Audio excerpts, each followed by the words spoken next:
अब करते हैं यहाँ पर क्वेश्चन, ये भी इन टेक्स्ट क्वेश्चन है, पेज नंबर 102 का। According to new NCERT page number different होगा, ठीक है। Distinguish between speed and velocity, यहाँ पर आपको स्पीड और वेलोसिटी के डिफरेंसेस लिखने। फर्स्ट डिफरेंस आप लिख सकते हो कि speed is defined as the distance traveled by the object in given interval of time,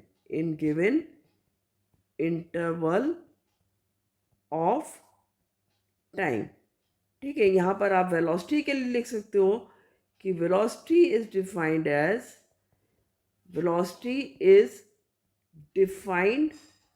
as the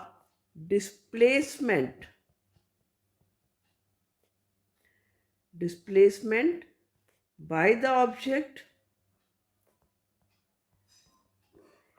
in given interval of time, ठीक है। आपको पता है कि जो स्पीड होती है, जितना भी आप चलोगे सारा का सारा डिस्टेंस में नोट किया जाएगा, सारा डिस्टेंस को मेज़र किया जाएगा, उसको टाइम से डिवाइड किया जाएगा। वेलोसिटी के केस में केवल डिस्प्लेसमेंट देखा जाता है, ठीक है, कि कितना डिस्प्लेसमेंट हुआ है बॉडी का, वो देखा जाता है। और स्पीड जो है वो एक आपकी क्वांटिटी कैसी है, स्केलर क्वांटिटी, क्योंकि यहाँ पर डायरेक्शन का कोई रोल नहीं है। Speed is a scalar quantity, जबकि जो आपकी वेलोसिटी है वो एक वेक्टर क्वांटिटी है। Velocity is a vector quantity, ये एक वेक्टर क्वांटिटी, क्योंकि यहाँ पर मैग्नीट्यूड तो होता ही है, साथ में डायरेक्शन भी होती है, तो यहाँ पर ये वेक्टर क्वांटिटी हो जाती है, ठीक है। थर्ड पॉइंट आप लिख सकते हो, उसका फार्मूला की जो स्पीड है, इसका फार्मूला क्या होगा आपका, डिस्टेंस अपॉन टाइम। इसका फार्मूला होगा आपका डिस्टेंस अपॉन टाइम, और जबकि जो वेलोसिटी है उसका फार्मूला जब आप लिखोगे तो वो हो जाएगा आपका डिस्प्लेसमेंट अपॉन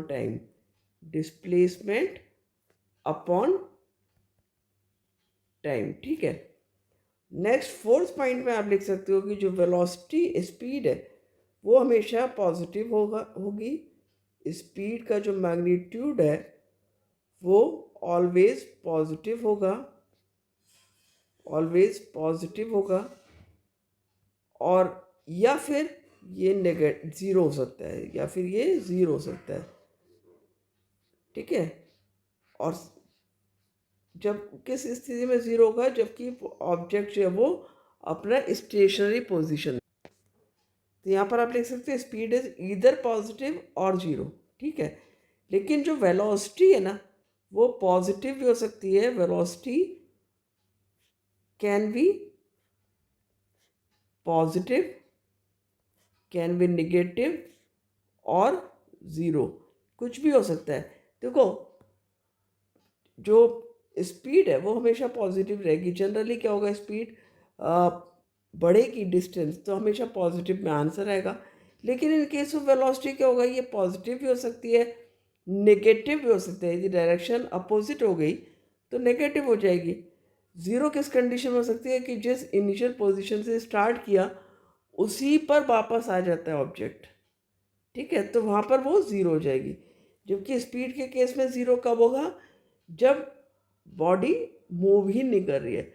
वेलोसिटी में कब ज़ीरो हो सकता है, मूव तो किया उसने, लेकिन again the body comes to the initial position. समझ में आ रही ना बात, यानी जब इनिशियल और फाइनल पोजीशन सेम होगा उस केस में वेलोसिटी ज़ीरो हो सकता है। इस तरह से आप ये चारों पॉइंट लिख दोगे और आपका आंसर आ जाता है। तो आई होप अच्छे समझोगे, इसके डिफरेंसेस इंपॉर्टेंट होते हैं, इनको लर्न कर लेना अच्छे से। मिलते हैं नेक्स्ट वीडियो में, थैंक यू।